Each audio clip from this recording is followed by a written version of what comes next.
Good evening, everyone, and thank you all so very much for joining us for this co-branded event with PsyMood and Come to Agreement. My name is Ross Wilson, and I'm a chaplain and mental health consultant based in Ottawa, Ontario. I'm so excited to have the opportunity to host this co-branded event on behalf of PsyMood and Come to Agreement. During this webinar, we ask that if you have any questions, to have them ready as we'll answer as many as we can at the end of the event. I am now honored to introduce the two panelists for this co-branded event.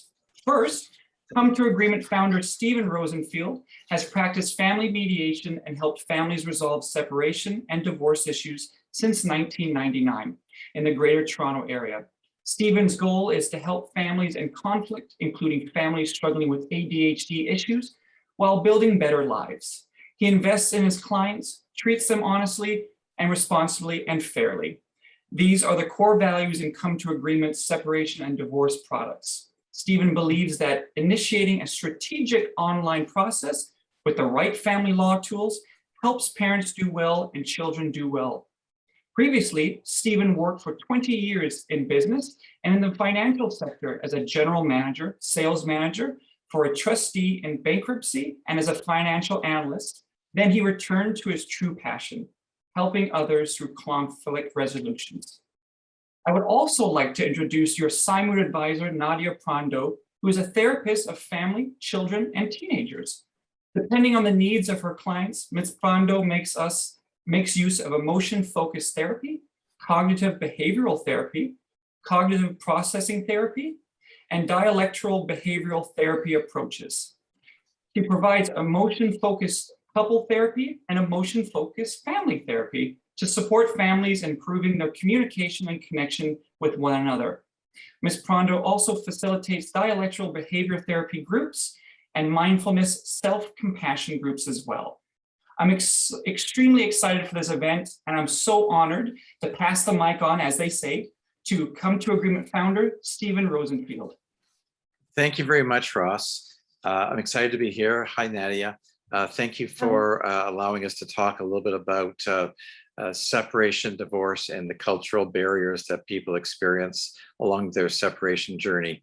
It's an area that I've been involved with for about 22 years now. I've seen a lot of pain, I've seen a lot of successes, and I see people who struggle sometimes, and the ultimate goal is to help both themselves and their children do better. There are 5 stages of separation that people go through. And in most cases, I have clients who they wrestle with the concept of should I or shouldn't I separate? They recognize it's a major lifestyle change for them. There's a financial component, there's an emotional component, there's the issues of their children. So the pre-separation stage is very important. The second stage is the emotional separation stage. They're now getting close to separating, or they want to talk about it. They've gone through in their own mind the decision-making process, or perhaps somebody else has talked with them about what their thoughts are about their marriage. Perhaps somebody has told them that they want to separate, and they have to wrestle with those concepts. And often it's one party who makes the decision, the other party has to sort of follow suit. The third stage is the physical separation, when both parents start to go in different directions and the kids have to figure out how they're going to deal with both parents, and the parents have to figure out how they're going to deal with the children. The fourth is the legal process separation, and when they also have to reach a final agreement. And the final one is for many years after, depending on how old the children are, where they co-parent into the future together. In every stage, there's the emotional component that Nadia deals with. And so I'll look at the family mediation side of it. Nadia will look at her perspective, the PsyMood side of things. And I look forward to our discussion, Nadia. Yes, good night. Good night, everybody. Nice to be here and being here to talk and help people during this tough process. Right?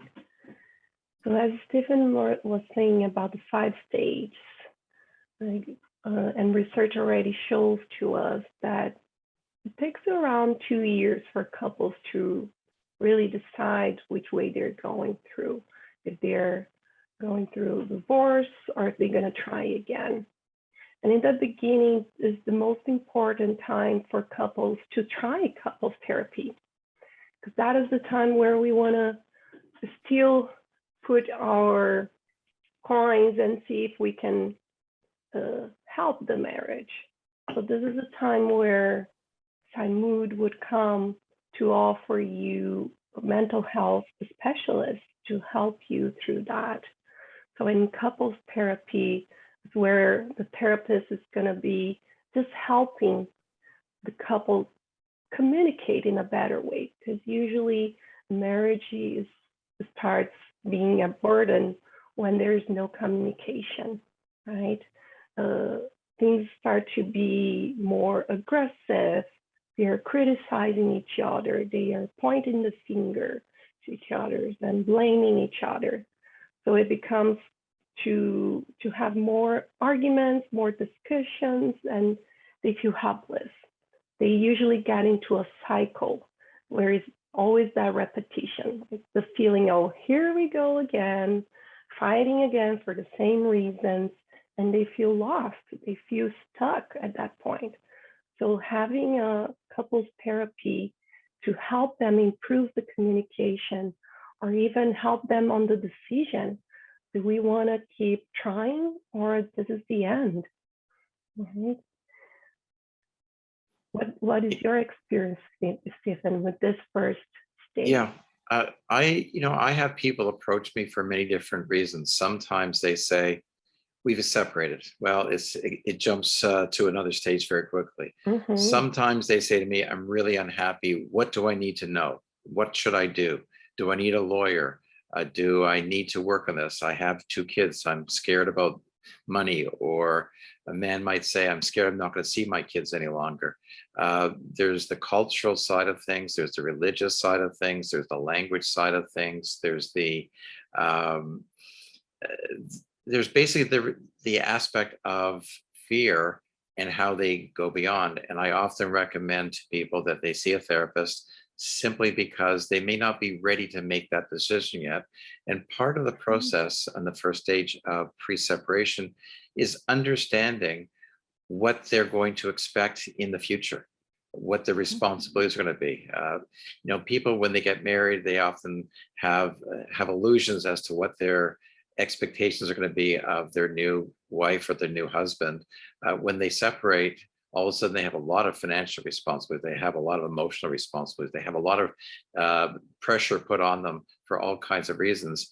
And they may or may not be ready for separation. So part of that process is working with a therapist to help so that the therapist can guide them both on an individual level and help them become stronger and develop their own personal voice.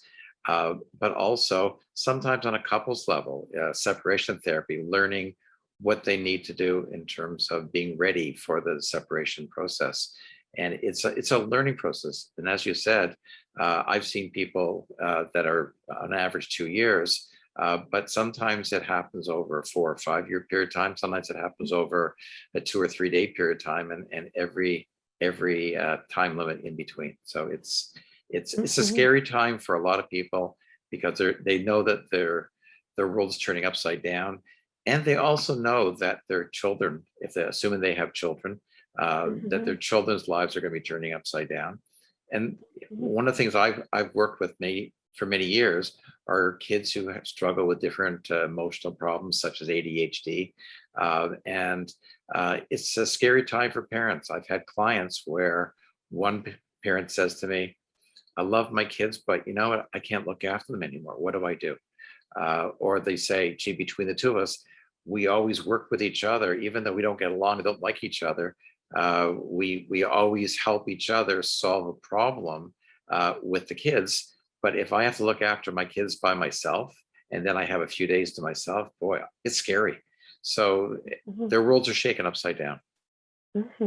Yeah, and you touch it about the cultural barriers, because I think it's a good time for us to talk about this, because when it comes to even thinking about separation and divorce, there are certain cultures or certain religions that don't see this as a path, right?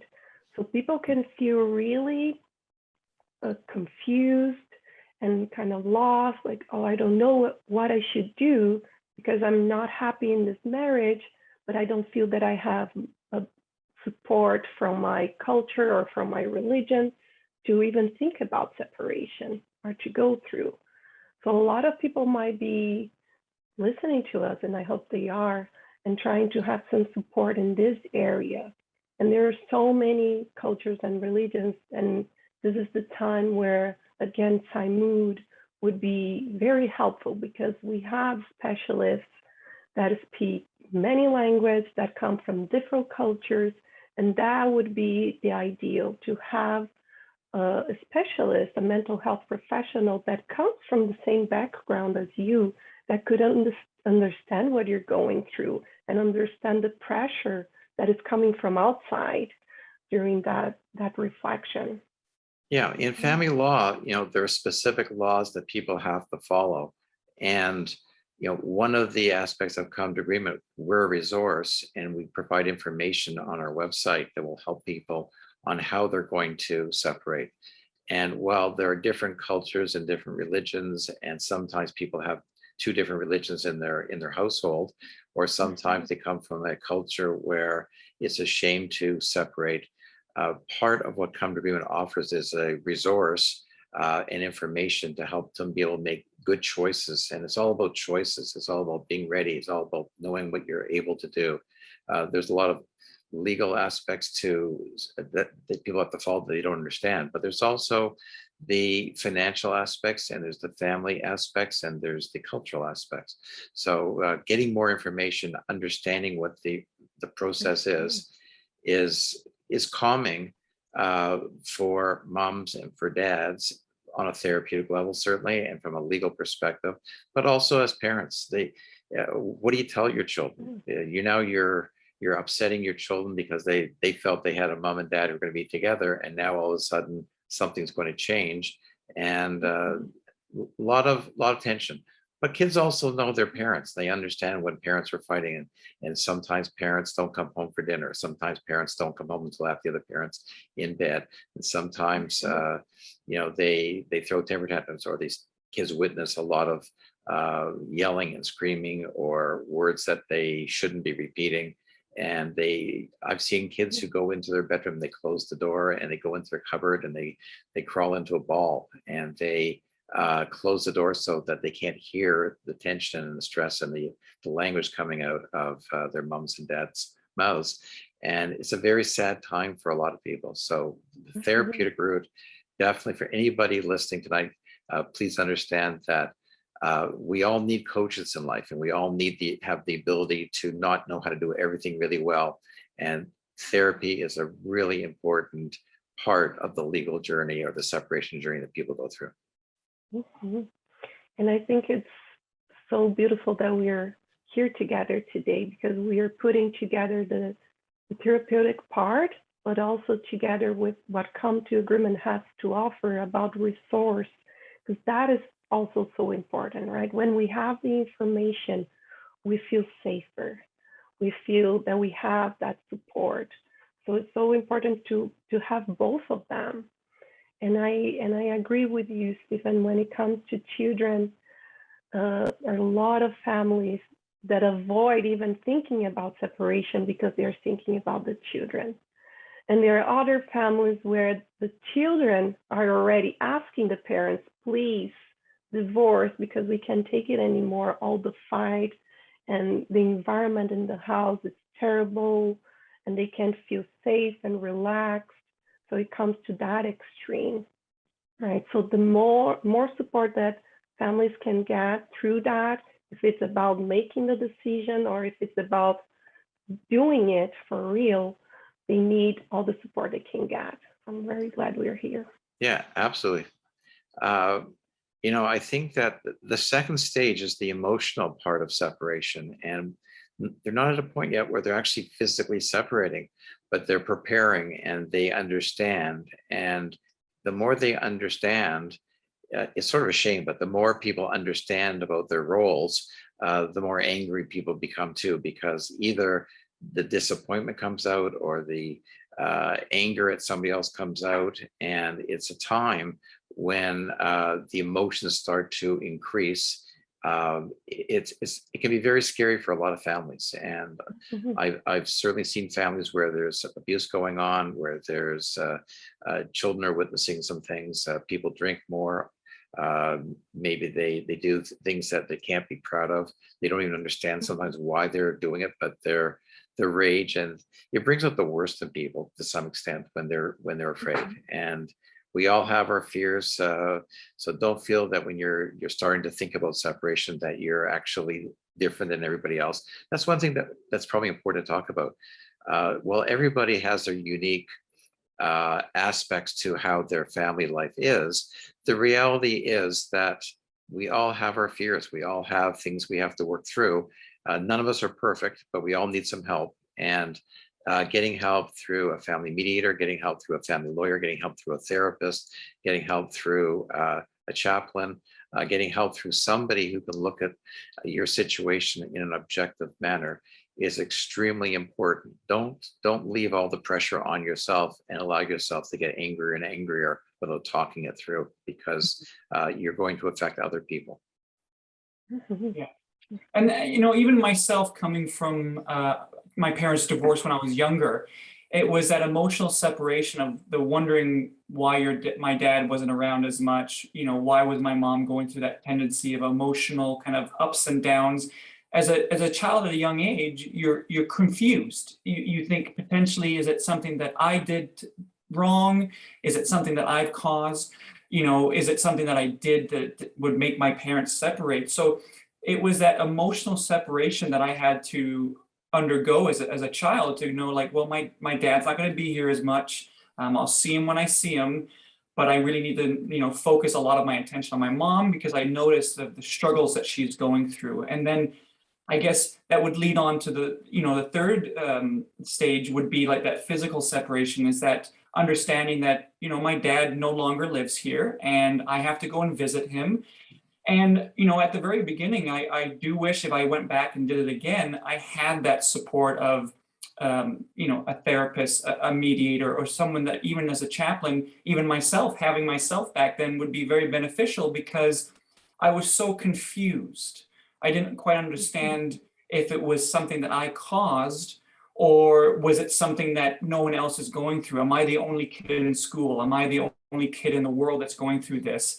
And I felt really, I don't want to use the word ashamed, but I was so nervous to speak to people when they said, "Well, where's your dad?" And I would just say, "Well, he's out of town," because you're worried about that stigma, that the potential of saying that your parents are no longer together, that stigma of like how you looked at differently in your, you know, cultural, you know, backgrounds, or in your schooling, or in your friendship, or your family.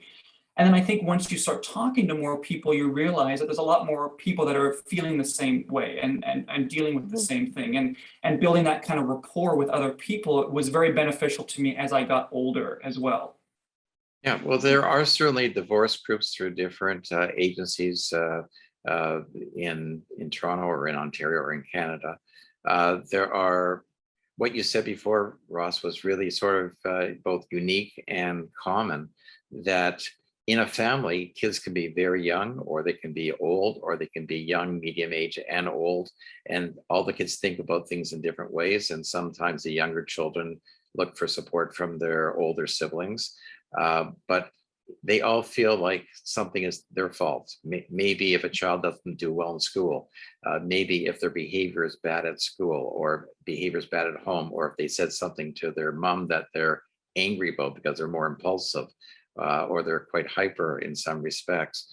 Um, then all of a sudden parents start talking about this. So, you know, I think one of the things I wanted to discuss was that there's an overlapping of different stages. And the first stage, the pre-separation, overlaps. Well, actually, the second stage overlaps a little bit with the first stage, the emotional separation. In the second stage, we offer directory to help people, and a lot of resources as well. So it's a combination of understanding. And some of those resources are something as simple as, how do you talk to your children? What are your children's needs? What are your needs? What are the steps you need to go through to understand how to deal with it? And learning how to tell your spouse that you want to separate, learning how to tell your children that your spouse and you are separating. The right approach is so important from a legal perspective, from a mediation perspective, how the family is going to go forward, and certainly from a therapeutic perspective. So we have a lot of resources, and we have a directory of professionals from different walks of life, whether they're family lawyers or family mediators, or certainly therapists as well, like with PsyMood. And that takes us into the physical separation when people start to, as you mentioned, they start to leave and they start to figure out how they're going to manage, and they start to figure out the money. It's all figuring out things and getting some more advice and understanding what needs to be done. And one of the things we have in our company is My Two Families. It's a software program that is really, really good at helping parents understand what they have to do by following the different routines. So for example, there's a family calendar that allows them to start putting their kids' doctor's appointments or dental appointments or school appointments onto the calendar. That sounds pretty simple. You can put it onto any calendar. But now all of a sudden, you're talking about the kids being with one of the parents on a certain day of the week or a certain evening, and perhaps there's a hockey game or there's a school event. And now you have to get permission from the other parent in order to be able to say, yeah, I'll take my son to the doctor at 11 o'clock on Tuesday afternoon, or Tuesday morning rather, and he has to take time off of work. So you can't start booking appointments for kids on other people's time. And it may not be a legal process, it's a parenting process. We also have in My Two Families the ability to put together parenting schedules with pickup times, drop-off times. You know, on a very basic level, if children don't want to go to the other parent's house, it's much easier if one parent picks the child up from the other parent's house, because that way you have two parents who can help put the child into a car. If one parent has to take the child to the other parents, it seems very simple, but it's actually very complex. Now you have one parent and the second parent gets angry when the child's late or when the child doesn't want to come, and so forth. And children become, they get to a point where their parents are favorites. So having information, sharing information is important. We also have where you can share money for various expenses. It could be something as simple as a prescription drug for a child who's sick, or it could be for daycare costs, or it could be for sporting events. There's all kinds of, in Canada, we have called Section 7 expenses, and they're very important. So how parents get along and how they communicate and how they share information, how they share photos, really sets the stage for the legal process going to follow. That can be brutal, because all of a sudden it's gone from we or ours to mine. And from the therapeutic side, it's sending clients, whether they're one client with a family lawyer or two clients with a family mediator, to a therapist who's trained to help them understand how they can talk, how they can share, how they can deal with their kids' anger, how to correct situations that aren't working. And that's a process, and it's not a lawyer's job. It's not a mediator's job. It's we push the therapeutic process so that children can do better, and that parents can do better on an individual basis, and they can learn how to work. So, Nadia, you know, you have lots of experience there, and we send people to get help so that they're able to function in the legal process that has nothing to do with the therapeutic process. Mhm. Yes, definitely. And it's a long process. Right? It's life changing. And so they need all the support they can get, because it's not only changing how they look at each other, but it's changing how they live their life, right? And it can be really scary to become to changing from a family to being a single parent, a single mother. That is so scary, right? And even though you might come from a family that has also divorced, if you have parents that also have divorced, that doesn't mean that you know already what to do and that you are prepared. It can actually cause you even more fear, because you are reliving your childhood trauma of seen your parents getting divorced, and now you're here repeating it. So it can cause you more emotional distress. So it's not to expect that it's going to be easier. It can actually be harder from all those past experiences. Yeah. And it's really important for families to, we talk a lot about families that have children, but of course the couples that don't have children are going to go through the exactly same stages, and it's going to be difficult the same way. Maybe after the divorce, it can be a little bit easier because since they don't have family, they don't have children, they don't need to go through that path where they have to figure it out how they're going to do things, how long the kids are going to stay with each other. So for couples that don't have children, maybe when they finalize all the process, it's easier for them to just go into their separate ways. But for the families that do have children, the separation and the divorce, I think it's forever. Even though you already signed the papers, the part of co-parenting and then having blended families and learning how to deal with that and how to manage all that is a forever process. So you're always going to be reminded of, okay, we are divorced and we have to deal with this. Right? Different from couples that don't have families, that they can put that in the past and not talk about it anymore. Yeah, you're absolutely right. We do talk about children a lot, and we talk about how the children fare when parents go through a separation, whether it's a young child or an older child. And certainly there can be scars that last for years, to a point where when kids get older and they get to the point where they're ready to be in a relationship or get married, they may not even understand what their role is, but they remember the pain from when they were younger.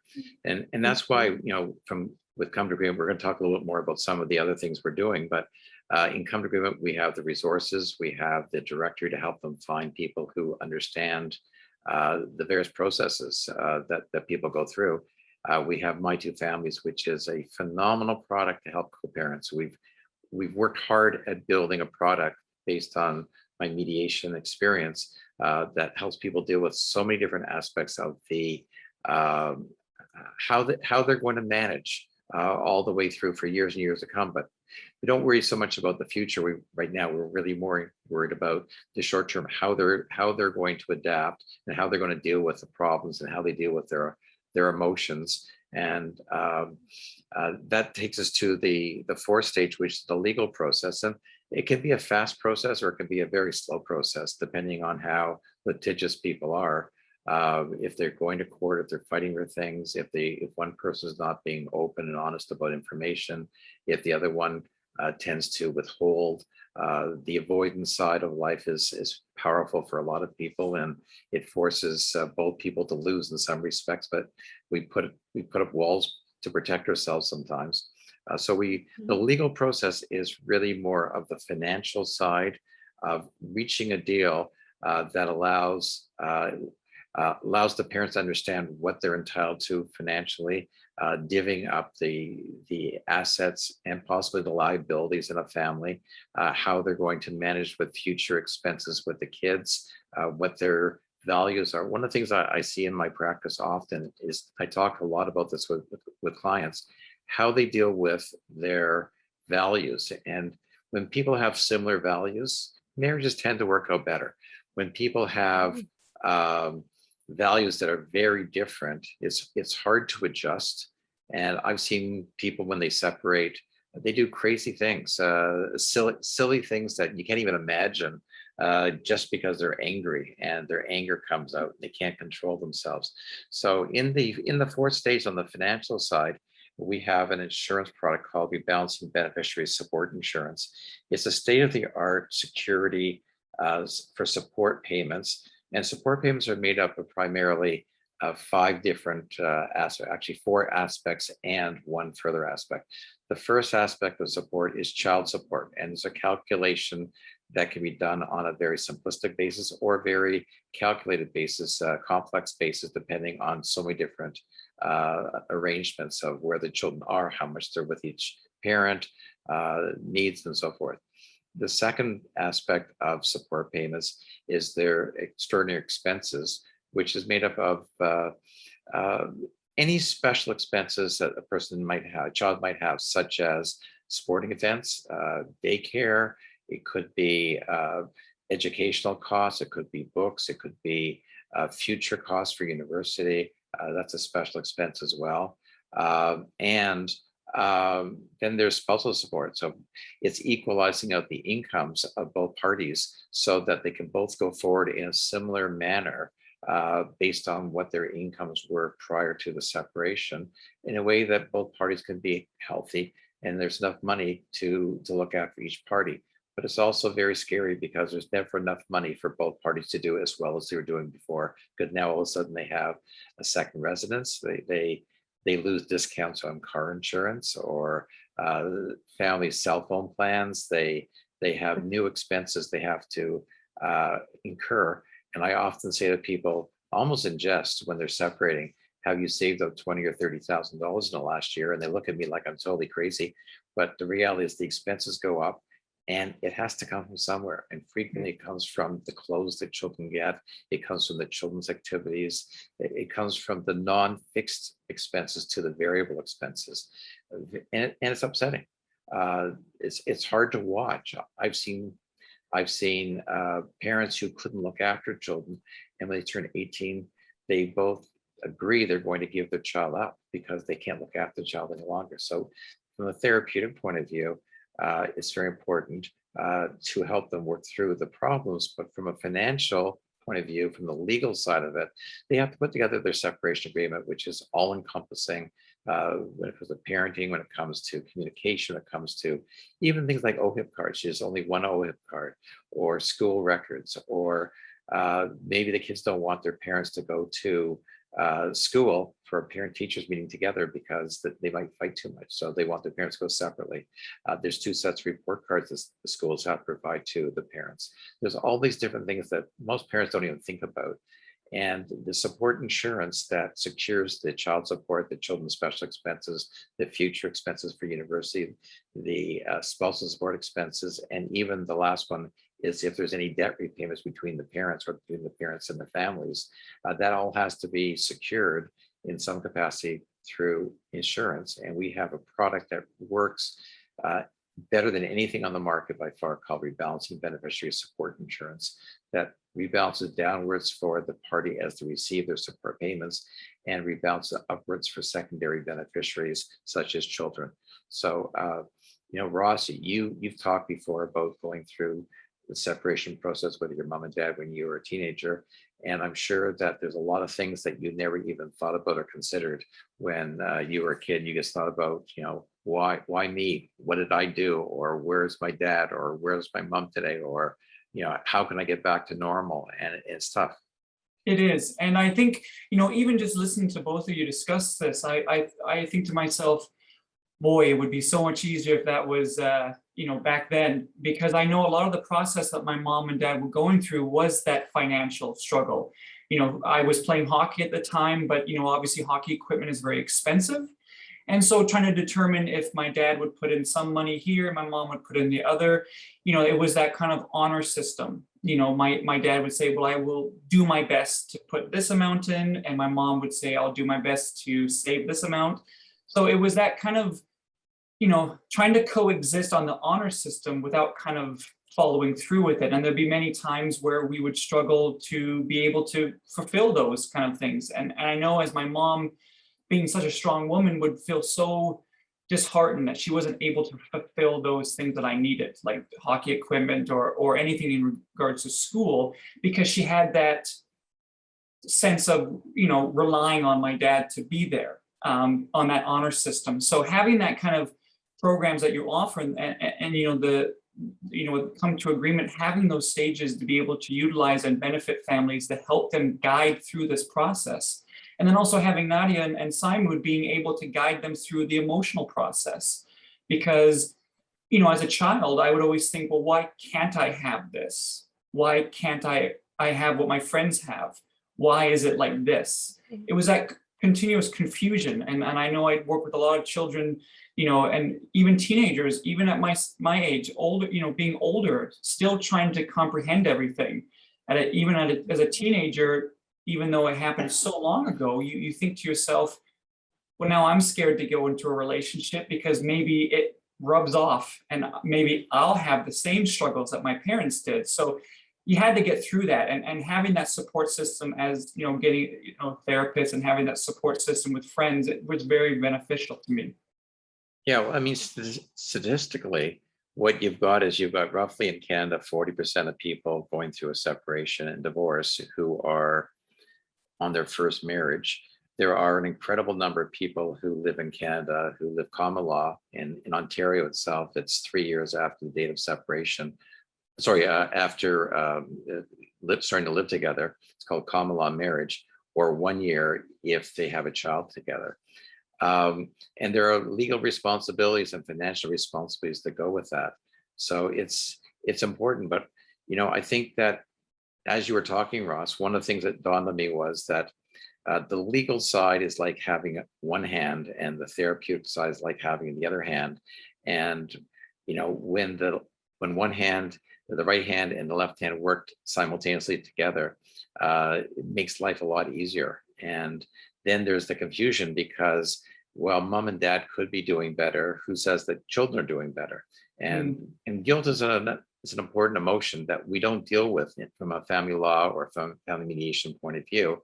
But the come to agreement's theme is when parents do well, children do well. Now, I know that when parents do well and children do well, children don't always do well, and parents don't always do well, but that's our role, is to try and help them through the process.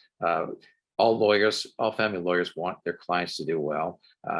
They care, but it's also the aspect of getting the right deal for their client. And all therapists want their clients to do well. And at Come to Agreement, we want people to do well. It's not always an easy process because there's a lot of stress along the way.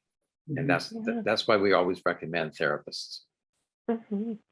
Yeah, and talking about the therapeutic approach, usually in the first stages, as Stephen said, the pre-separation stage is where people look for couples therapy. But when they already decided to go through, okay, we're going to separate, then usually they send the kids to therapy because they don't know how to approach the kids. They don't know how to explain. And they are noticing that the kids are changing. Some of the behaviors are changing. Maybe they are more irritated. They are more active. They're causing more trouble at school. So they see, okay, something is wrong. We need to take the kids to therapy. So it's the time where the kids will come and we will offer the support.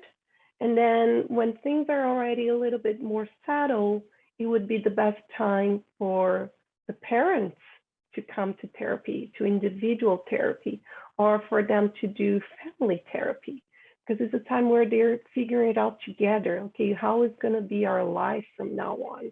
So it's important for the adults to have the individual therapist, for them to also have the support of finding out, okay, so who am I now?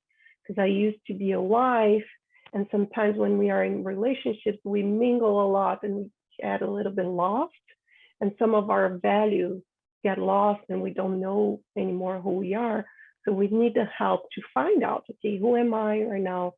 What are my values? What are my goals? Where do I want to go? What do I want to do with my family? And also to have the support to deal with the kids. It's very beneficial for the adults to come to individual therapy, but I think it's even more beneficial if they can do both individual and family. Excellent, because then you have your individual support for your own growth, but then you also have the support as a family to see how relationships are going to run. And as a family, it would be something like the therapy usually runs sessions with the kids, session with the kids and one of the parenting, and then in another week, the kids and another parent. So the parents are not going to be together, but at least we're going to have the parent with the children to talk about their communication and how life is being when they are in that household and what it is when they are in the other household. But I think it's also Ross talked about it, and I think it's also important for us to talk about the importance of parents talking to the kids. Kids can feel, they know something is going on. And usually adults are so lost in their own problems, in their fights, what am I going to do? That they think, oh, I'm doing such a good job, I'm not showing anything. My kids don't even know that we're fighting. They know, they can see in your faces, they can see your facial expressions, they can notice your tone of voice. Children are much more attuned to those things than we are as adults, because we as adults, we have other worries and we forget to pay attention on those. But if we really want to pay attention, you would also notice that there is something going on.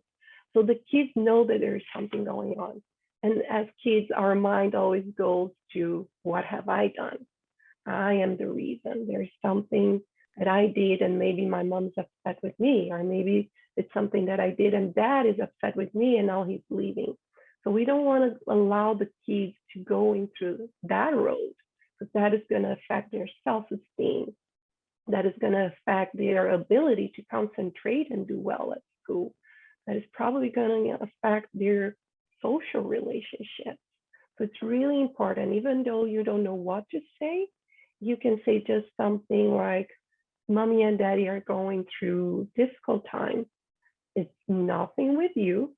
It's just between mommy and daddy, and we'll figure it out. Don't worry about it. It can be something simple. We don't ever want to give a lot of information, and we don't want to share with the kids intimacy problems. Oh, I'm mad at your dad because he did something, or because he betrayed me, or because he cheated. That is not the type of information that we want to share with our kids, because that is only related to the couple's relationship. But we want to give at least some kind of information. Mm-hmm. Yeah, on the legal side, the family law side of things, that very rarely does a family mediator meet with the kids. Sometimes, but very rarely. Our job is to help the mom and dad try and figure out how they're going to reach an agreement, to guide them through it, to help them draft what's called a Memorandum of Understanding, or draft MOU, and then send it on to family lawyers to review, to make sure that the lawyer who's representing mom and the lawyer who's representing dad, and they have to be two different people. One lawyer can't represent both clients. That the lawyers make sure that the agreement that's been reached is actually a lawful, sensible agreement from a legal perspective. And I think that what happens is that we get lost sometimes in family law, but not understanding where kids are going. You mentioned before, Nadia, that sometimes it's just a husband and wife who separate, there's no children, or maybe the children have grown up. And there's certainly a process of the gray divorce or silver divorces, which are becoming more and more prevalent all the time in society. So that, of course, they don't have the child support issues, they don't have the children's special expenses, they don't have the future university costs. They have the spousal support aspects, how both parents are going to go forward with the assets they have. And it's almost entirely financial at that point in time. But it doesn't mean to say that if a 60-year-old woman or a 60-year-old man finds out that their spouse betrayed them, that there isn't anger or frustration or hurt, and they're scared about how they're going to go forward in life. So the therapeutic side is important. We've talked about the separation journey, and we talked tonight about the pre-separation stage, the emotional separation, the physical separation, the legal separation, where they're actually reaching a legal agreement, which could involve paying costs through Ontario, the Family Responsibility Office, or other government agencies to collect the support payments. Those are all important because we have to supply resources and information for people. We have to have our directory. We have My Two Families to help parents co-parent. We have support insurance to help them make sure that they're looking after their financial responsibilities no matter what happens. I usually say to people, when you parent as two separate individuals, parent like you were a happily married couple. Think about your kids' needs. And that's where support comes in. If dad is paying support, dad should secure that support payment in case he passes away, to make sure there's money there to look after the needs of the children, and a legal agreement, and not even just the children, it could be if they're paying spousal support, to look after the financial responsibilities to the ex-spouse. But also frequently in family law, both parents pay or take out a life insurance policy, and they take it out for one reason. If something happens to mom and mom can't work any longer, or mom passes away, the estate will have to look after the obligations financially that mom would have had to take on to cover some of the university costs in the future. So it's really important that both parents have a form of life insurance, and possibly even critical illness insurance, to make sure that if they get sick, that they're able to make their support payments. So we have all of these things during the first 4 stages of separation. The 5th stage is the future.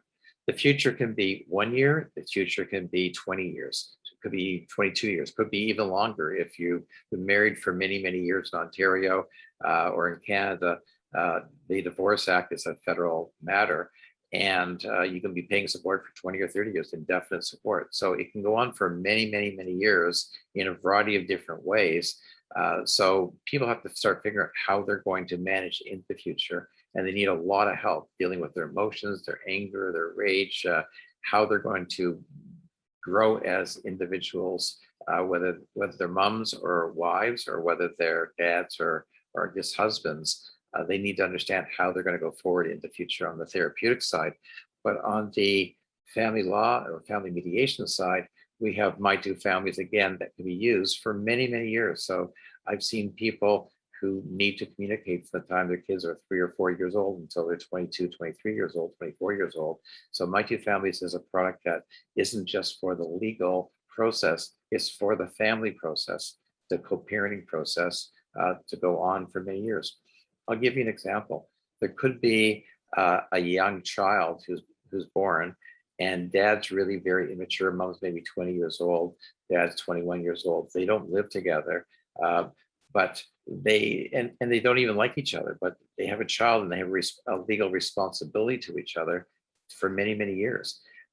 When dad turns 25 or 26, he's making a nice living. Maybe the child's living with mom.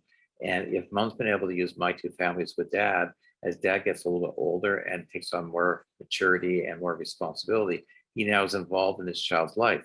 By the time dad's 30, the child now may be 8 or 9 years old, maybe even 10 years old. And the child now feels like he's got 2 parents who are involved with him. And it's a process. So we call it the separation, your separation journey. Each person has a journey from a different perspective, depending on the support that they have. The support could be through their parents, mom and dad, when young men, young women have children. It could be through religious organizations. It could be through therapy. It could be through groups. It could be through friendships. It could be through a big brother, an elderly person. There's so many different aspects out there, but the most important thing is people need to learn how to feel good about themselves, how to treat their children well, how to take on responsibility and look after all of the responsibilities they have to from 2 separate homes, and look after their ex-spouse in an appropriate manner, while at the same time going through the co-parenting future stage, which overlaps sometimes with the physical separation, sometimes it overlaps with the legal separation. It could be that dad has a new girlfriend. It could be mom has a new boyfriend. It could be that mom's new boyfriend has 2 children, and now they have to start introducing his kids to her kids. Dad has a new girlfriend. She has 3 children. They're now trying to figure out new schedules and parenting. It could be that dad's son from his first marriage doesn't like the new stepsister from the new relationship, and they're fighting all the time because they're teasing back and forth. And kids try to figure out how they're going to manipulate the parents into getting the most love they can get. Kids are master manipulators on so many levels. So the therapeutic process, whether it's from a legal perspective or from a co-parenting perspective for many years to come, is important. And that's what My Two Families does it from the co-parenting perspective. But I recommend, certainly as your kids get older, introduce them more to therapy, help them understand so they can be better people when they become adults. Mhm. Mhm. Definitely. Totally agree with you. And don't allow that to become a trauma for the kids. Yeah. Definitely. Yeah, for me personally, it was, traumatic at the very beginning because there was a lot of confusion and a lot of misunderstanding because, it wasn't something that was talked about in my circle about separation and divorce. And I think it was a wonderful experience, and that might sound funny, but it was a wonderful experience because it really did help me be able to benefit my career path in helping those going through the same situation. Sometimes it's nice to be able to go through situations to be able to help people in that similar direction. So it definitely was an experience, but very beneficial at the end as well. So we also, at the beginning of this event, we put up a poll questionnaire that we asked if you had any questions, and we have a few questions coming up, but the poll questionnaire we'll get through as well. But we have some really amazing questions right now to get started. And the first question, I think I'll direct towards Nadia, if that's okay. What is the best way I can support someone who is going through separation or divorce? Well, if you're a friend or a family member, or just a neighbor, I think always the best support is just being there to listen to the person. Because most time when we're going through a difficult time, we want to talk about it, especially women. Women need to talk about things in order for us to get over it. So we need to talk. But during those times, other people, when people are listening, they are very prone to problem solve. Oh, you're coming to me with a problem, I'm going to help you solve that, and that's it. It's gone. But when we are going through a very emotional situation, a difficult thing, we don't want people to problem solve. We just want to be heard. So my advice would be just be there for that person, listen to what they have to say, and validate them. And validation means you having the empathy and showing them that what they're feeling makes sense. It makes sense for you to be upset right now. It makes sense for you to be stressed, worried, anxious, or depressed because you're going through a separation. So just be there to listen and validate and avoid problem solving. Yeah, I think that's absolutely fantastic. Yeah, I think that's also very prevalent as well because, we are so afraid to ask for support and help that we just sometimes need that extra push. And I think having that support could be family, could be friends, it could be simple as a neighbor to you say, hey, here's someone I know that would be a wonderful person to rely on. And I think it's very important. The next question I'll direct to both of you actually, but with Stephen, I'll start with you first. How would you describe the relationship between cultural values and separation/divorce? Oh, a tough question, a great question. Culturally, I think those are the values that we've grown up with. It could be the values that we have from when we were little kids to right to the values we want to teach our kids when we're parents. I think that there are many family lawyers who speak many different languages. And sometimes people feel very comfortable dealing with somebody in a similar language, or maybe even in English, but they know that that person gets where they're coming from, gets their culture, gets their history, gets the nuances of how their families might think, because people who grew up in Toronto might come from a different position than people who grew up from Europe, or somebody who grew up in South America. And based on how old people are, the world's always changing, so values keep on changing based on when they were born. If they're born in the 60s, that's different than people who were born in the 80s or 90s for many reasons.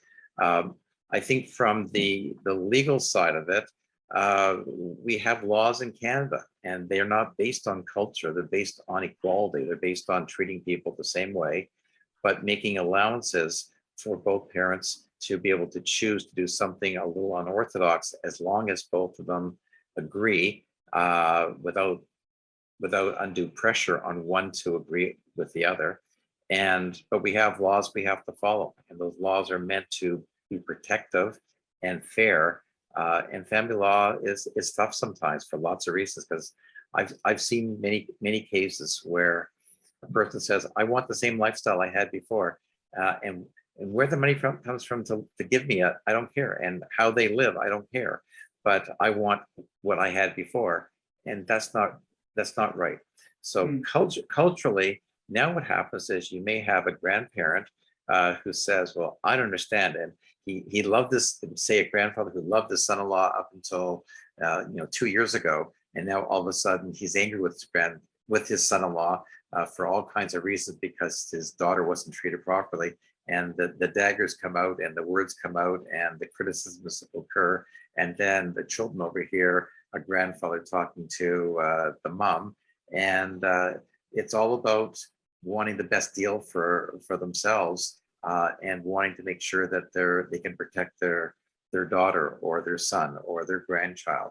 So it becomes very complicated, and the values that each culture has plays a huge role in how people are going to go forward, including in the event that somebody goes to a lawyer. Sometimes a mom goes to a lawyer, but she goes with her sister, or she goes with her father, because he has a business background, or he's older and he has some time, and he wants to make sure the lawyer understands exactly what the daughter's gone through. So the culture comes out, even though legally in Canada and Ontario, we have to follow the same laws for everybody.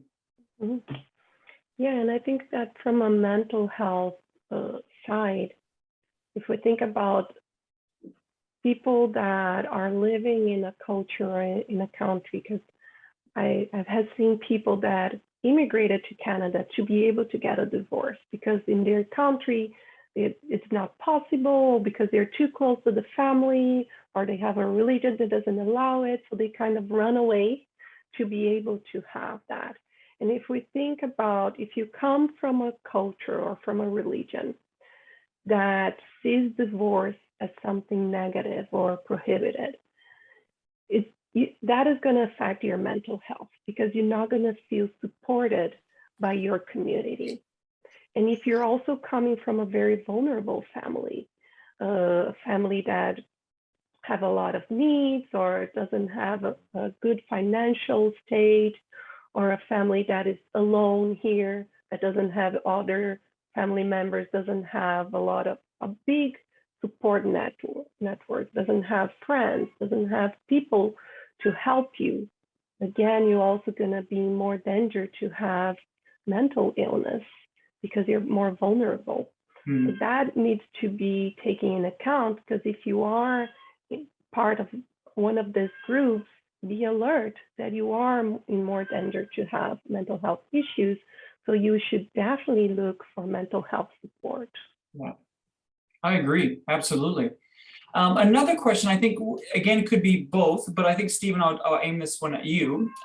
Is there a stage of separation that I need more support? And I think what they mean is one of the 5 stages, is there one that probably needs a little bit more attention given to it?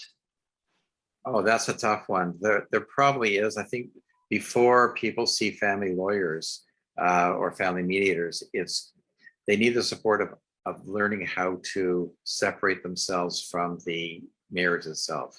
So the support of being able to talk to people and talk about what ails them, what they're scared of, what they're fearful of. That's where they need the most support. But what I must say that, there are people who act like they want to be divorced, and there are people who do stupid things in their marriages and get close to reaching an agreement, but they're not ready to sign an agreement. So I'd have to say there are 2 fundamental parts of that question. One is preparing yourself to become independent of your marriage, and the second is ready to let go of your marriage. You could be separated for 3 or 4 years, but not ready to reach a legal agreement. So being prepared and having the support to help people move on with their lives is very important. Yeah, and I would agree with it. Yeah, absolutely agree with that too as well.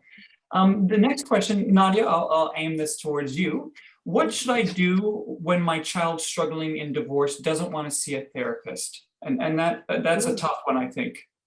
Yes. And usually uh, they should have that. They should at least be allowed to say that, right? I don't want to go.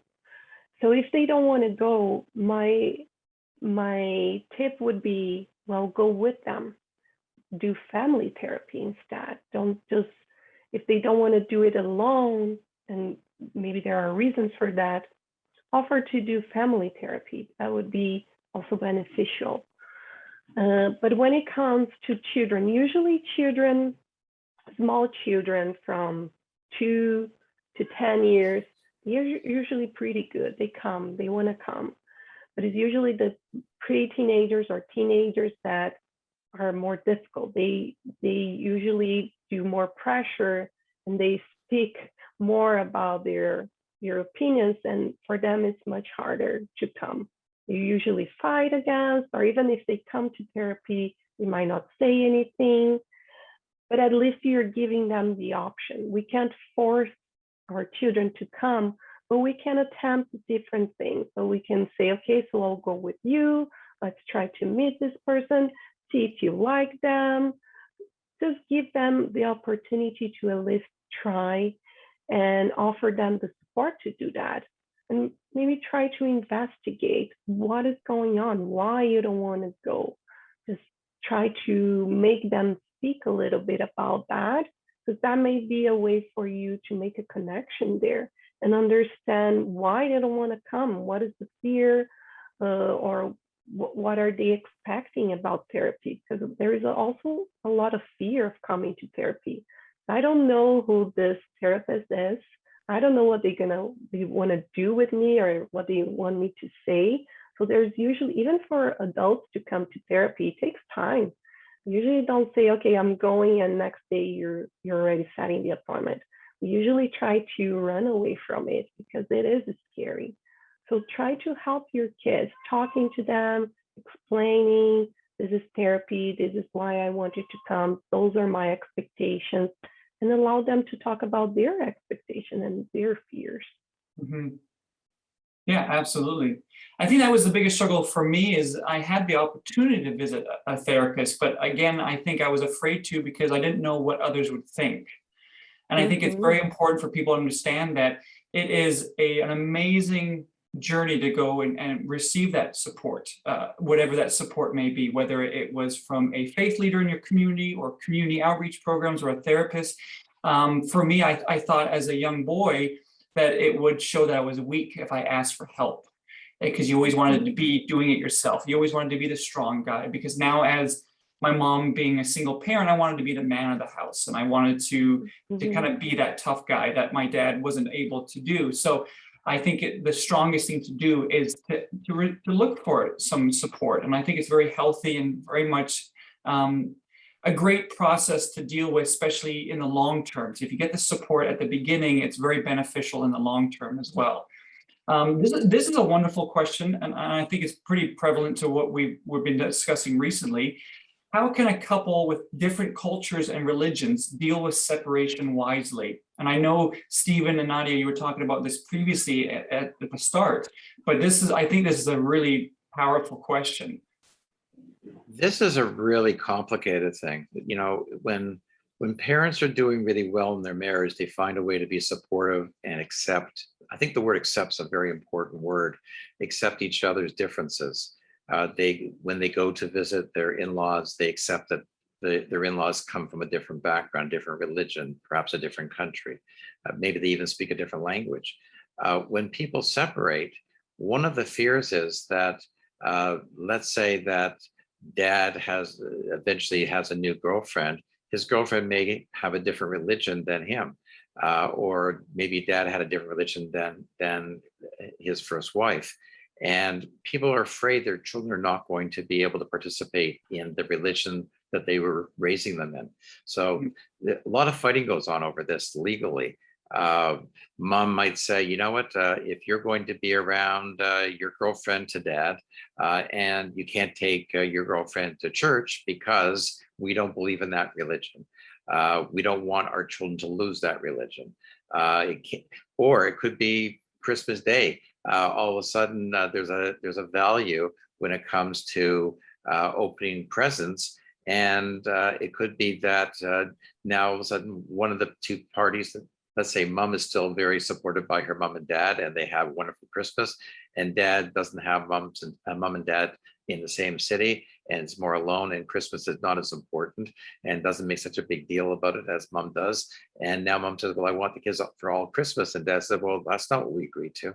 So learning how to accept each other's cultural values, religious values, not be afraid of kids learning about new religions or new customs is really, really important. And you have to trust that when you separate, that your ex-spouse will want what's best for your children and their children, and talk about that. Say, you know, we're growing apart.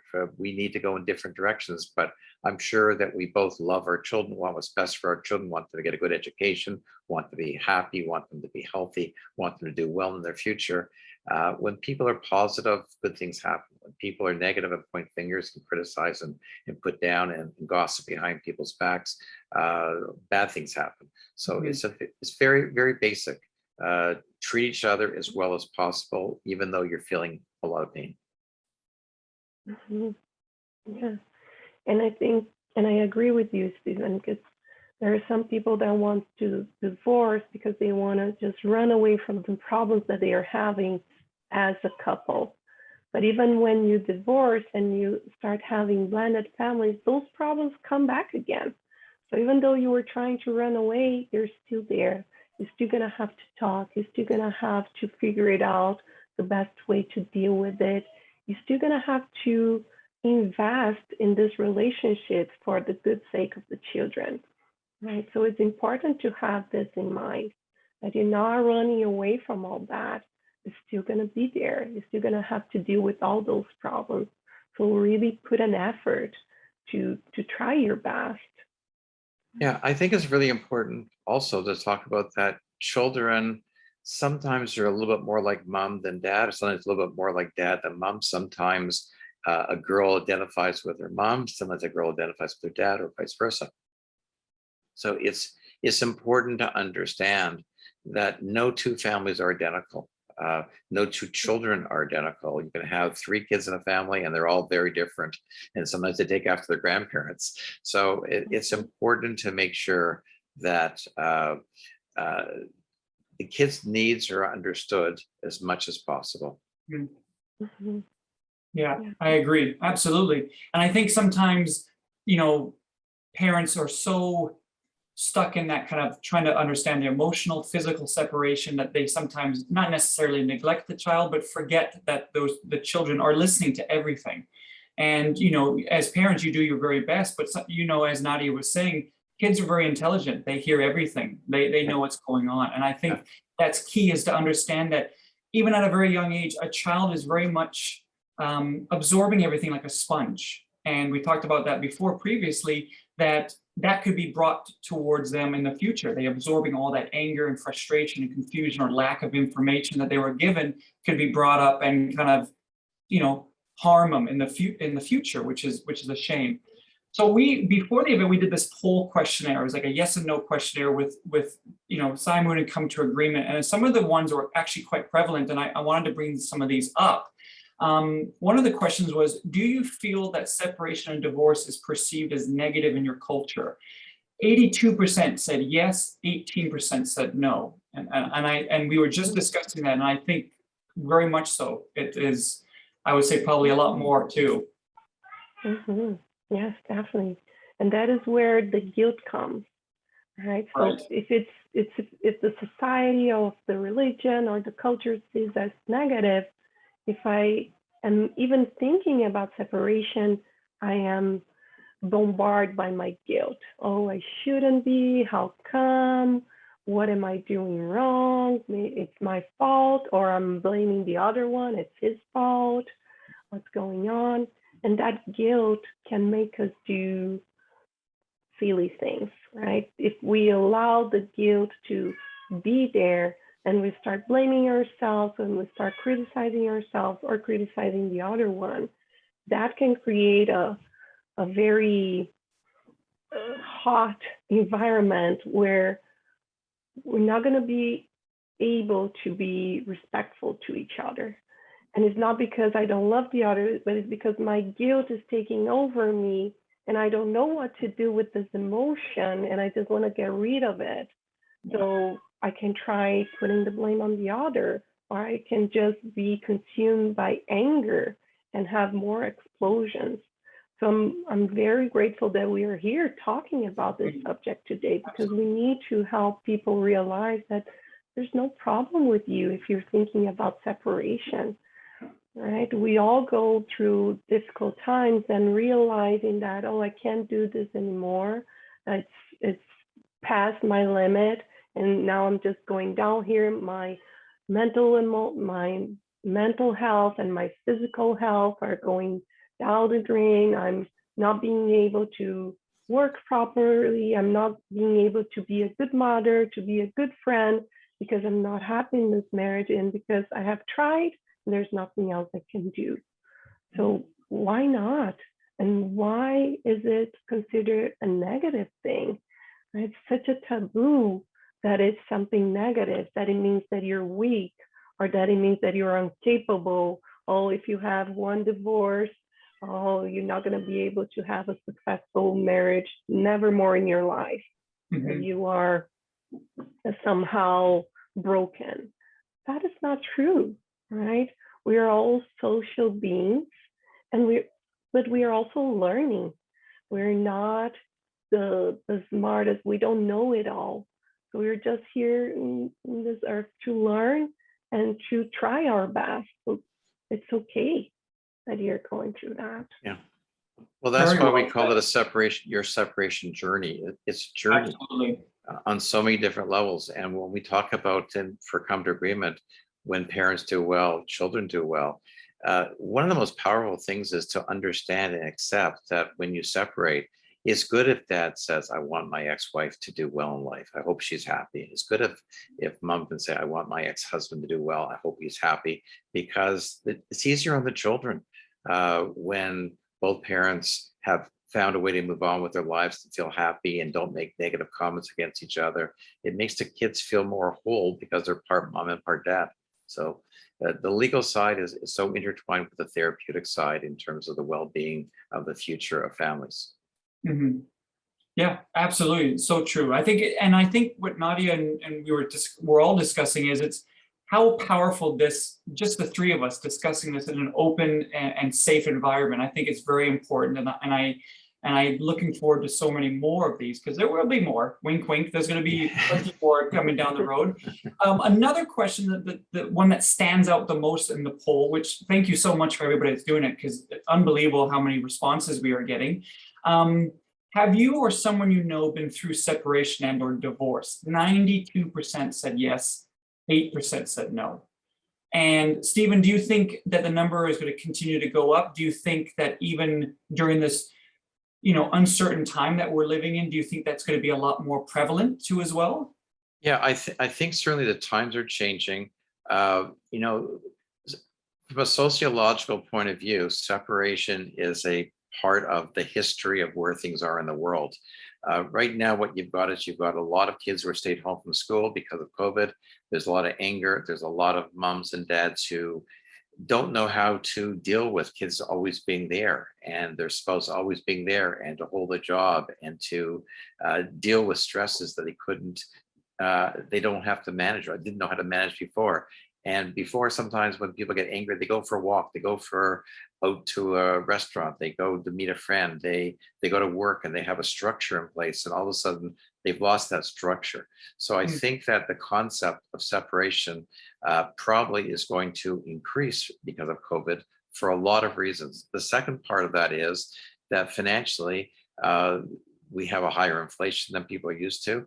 While the mortgage rates are very low right now, I think certainly the mortgage rates will start to increase a little bit in time, because elderly people are investing money at very low rates of interest. That's really affecting elderly people a lot.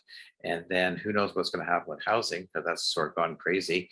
But certainly one of the factors of separation is the financial struggles that people go through. If somebody is not happy with their financial situation, it adds tremendous stress to the marriage. Kids want to have more and more and more. Other parents want to have more and more and more. They can't have it. A neighbor is getting a new car, or somebody's buying a cottage, or somebody's sending their kids to a private school, or there's a hockey league, or they're going to hockey games or baseball, so forth. So we're living in a society of instant gratification, and we're throwing away marriages today in a different way than people did 30, 40 years ago. So it's very, very different. So I would say that the aspect of separation will probably increase a little bit. Canada has a lower divorce rate or separation rate than the States. Second marriages tend to have a much higher divorce rate than first marriages. Third marriages have a very high divorce rate. I think it's 73% of third marriages end in divorce. So it's really significant. But one of the things that's happening now in Quebec, there are more common law marriages than there are legal marriages. So again, that brings in all kinds of legal questions and sociological questions and therapeutic questions. What happens when a relationship that has children ends after a year, 2 years, 3 years, or 5 years, or 10 years of marriage or of the relationship? There's all kinds of legal aspects to that situation. If they're legally married, they have to get a divorce. If they are not legally married, but they're common law, they don't get a divorce. They just have to have a separation agreement signed. So, but there's still responsibilities, and we always have responsibilities for our children. Even when our children are growing up, we still have responsibilities with them on so many different levels. Mm-hmm. Yeah, and I agree. I think just because of the pandemic, probably the numbers are going higher, right? Because living when we are stuck in the same house, of course, the stress comes up. We don't have the same freedom. We are living in fear because of this virus. So there are a lot of things that the pandemic contributes for making relationships get better or get much, much worse. And we see that even the relationship, the amount of abuse, violence in the households have increased abruptly because of the pandemic. So that by itself is gonna help the numbers of separation and divorce increase, of course. So this is the time that we need even more support. So again, I hope everybody have enjoyed today and are here to gain the benefits of having come to agreement resources, but also to think about the possibility of have a mental health professional as PsyMood can offer you, that a professional that can speak your language, that comes from the same background, that will offer you that feeling of, oh, they get me. This is what I want. And just, I think the language itself, having a specialist that speaks your language, that makes you feel comfortable to express yourself, that is amazing and so beneficial. And more for us we have so many immigrants here in Canada, and we definitely need that. So I'm very hopeful that today we were able to touch people and help them realize how much support they have. No, I agree completely, Nadia. I think it's so important to recognize that a lot of people are in a tremendous amount of pain, and their kids are in pain. And from a therapeutic point of view, from a legal perspective, from a sociological perspective, I guess from a human being perspective, the more we can do to help people. I certainly see the way the law is shifting a little bit from the litigious side of law more to a social work, nurturing side of law, helping people do better. We're trying to solve people's problems, and we don't want them to suffer for a long, long time. So it's very important. Yeah, I think it is absolutely important. And I think the last poll question, I think, is really important one too, and actually quite surprising as well. Did you or someone you know have the support of a counselor or therapist during separation and or divorce? 75% said yes, but 25% said no. And I find that quite interesting because as we were talking, I think that stigma of asking for support and help is still out there. And I really do hope that discussing this with you two and the future discussions that we'll have really shines a light on that it is very much a strength thing to ask for support. It's very healthy, and it's very much not a giving up or weakness concept, but a strength concept to make sure that everybody that's involved in this ongoing, stages has the support that's needed. And I think with PsyMood and Come to Agreement, you provide those support and the stages and step-by-step process that allows people to, in all part of the family, to get that support. And I think that's very much needed. Yeah, Come to Agreement supplies the family law products that will allow people to do better in their lives and to share information as co-parents and to secure the support payments, which are major ingredients in terms of how people are going to go forward. And the therapeutics, as we've talked about all through the whole program tonight, Ross and Nadia, is that understanding that the legal is just part of the process of the journey that people go through. The products is part of the process. Our role is to supply the products that help people do better, whether they're online resources, whether they're getting information about a directory and people that can help them, whether it's My Two Families co-parenting software, which is a great co-parenting program, or whether it's rebalancing beneficiary support insurance, which actually is just a really sensible life insurance program that secures support payments. When you buy a house, you can't get a house today without a title insurance. You can't get a mortgage without insurance to look at fire insurance and so forth, to make sure that if something happens to the house, that the mortgage company gets reimbursed. The same thing with going through a separation divorce. You need help, and My Two Families will help families so that kids can do better. Everything can be managed on such an intelligent way for both parents, and look after the security of the support payments, so that if something should, God forbid, happen to somebody, that there's enough money there to look after all of the responsibilities, so the kids can go on and go to university and get good education and move on with their lives. So, yeah, excellent. Well, I think honestly we could discuss this forever, and this could be a discussion that goes all through the night. And I think that's what a wonderful thing is that we are going to be doing more co-branded events, and this will not be the last time that you see us. We were going to have many, many more opportunities for Come to Agreement and PsyMood to work together in an event. And, I want to really thank everyone for attending, but Stephen and Nadia, thank you so much for your time and your amazing insight on this topic. And I think, again, a topic that needs to be discussed more, and I look forward to discussing more with you too as well, with these co-branded events with Stephen and Nadia and many more to come. And the wonderful thing is to everyone out there is both companies want to show and share their appreciation for you attending this event, and they're going to be offering a promo code. So PsyMood is offering a free 15-minute intake session for users to meet the therapist before scheduling the first paid session. Also, both companies will be offering a promo code as a thank you. When you use the promo code CTA, so CTA _ PsyMood, which is PSYMOOD, you will get 50% off when you book your first paid session with PsyMood. And you can visit them at www.psymood.com, and their social media links on Facebook and Instagram, LinkedIn as well.